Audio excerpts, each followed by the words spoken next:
Welcome back to the Tropical Update. It's Sunday, September 17th. I'm Tom. I'll be guiding you through graphics. It's around 7 p.m. Maria is now a hurricane. There is also new watches and new warnings out. And also Jose, there is some watches that have been issued for Jose.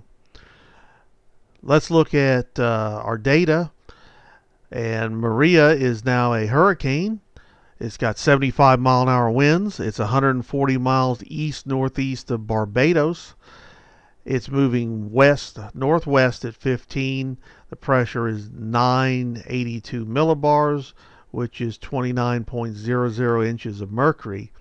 They expect the motion of Maria to actually slow some, and that will be good for development. Next up, here is our new watches and warnings. There are hurricane warnings for St. Kitts and Montserrat and Guadeloupe area.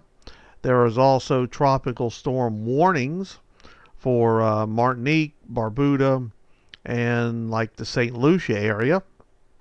So that tells us that it's going to take a more southerly track coming into the islands than Irma did. So that's going to be a very big rainmaker to the islands. Also, we have a hurricane watch that is in effect for the U.S. and British Virgin Islands, and that would also include St. Martin area. There is a tropical storm watch for Barbados and St. Vincent, which is further south in the island chain. So that tells us again that it's going to be taking a more southerly track than Irma did. And here is a satellite picture, and you can see where it's at compared to the islands. It's very close. You can also see Jose, which is off of North Carolina, but most of the convection is out to sea. And you can also see tropical depression Lee. And here is our cone, and they are showing that it's going to stay a hurricane. It's actually forecast to increase, and by the time it gets near the Virgin Islands and Puerto Rico, it could become a major hurricane.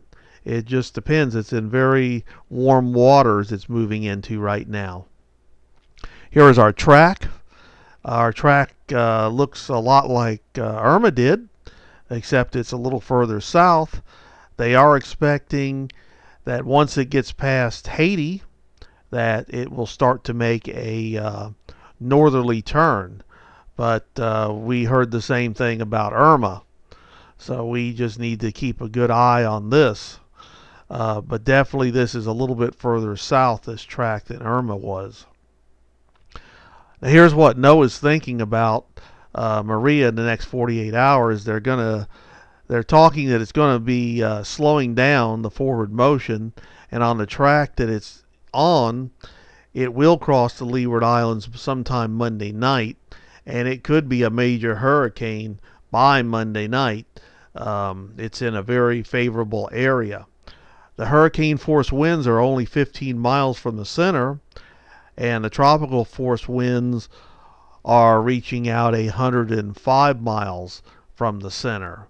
So the islands will be getting those tropical force winds pretty soon. And here's a picture of it. And looking at it, it's not perfect, but it does have a good core, and possibly going to be getting an eye probably overnight.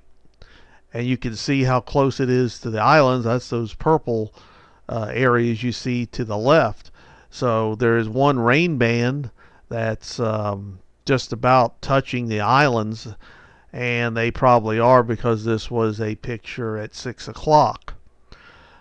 So next up, here's Jose, and it is off of the North Carolina coast, and it's still moving north.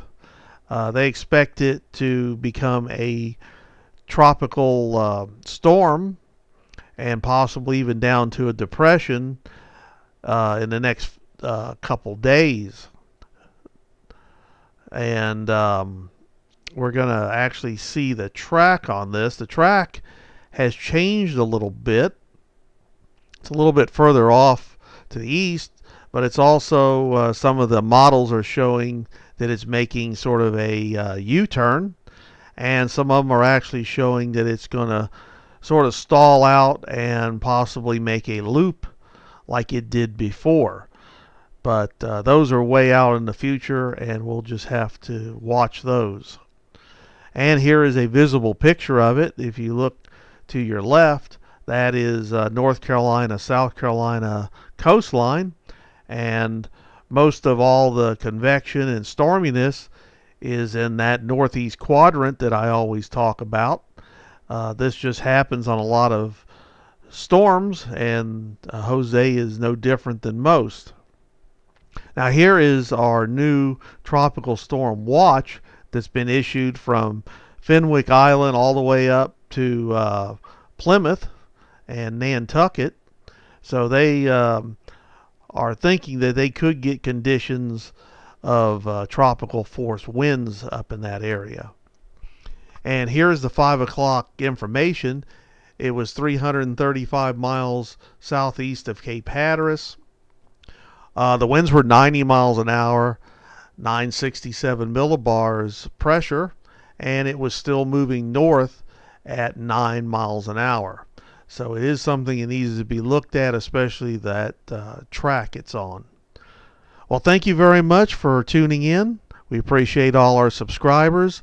Make sure you hit the subscribe button if you haven't, and hit the like button. If you have any questions, be sure to post them. We'll get back to you with them. And we'll be working on our new update after the 11 p.m. Update. Thank you.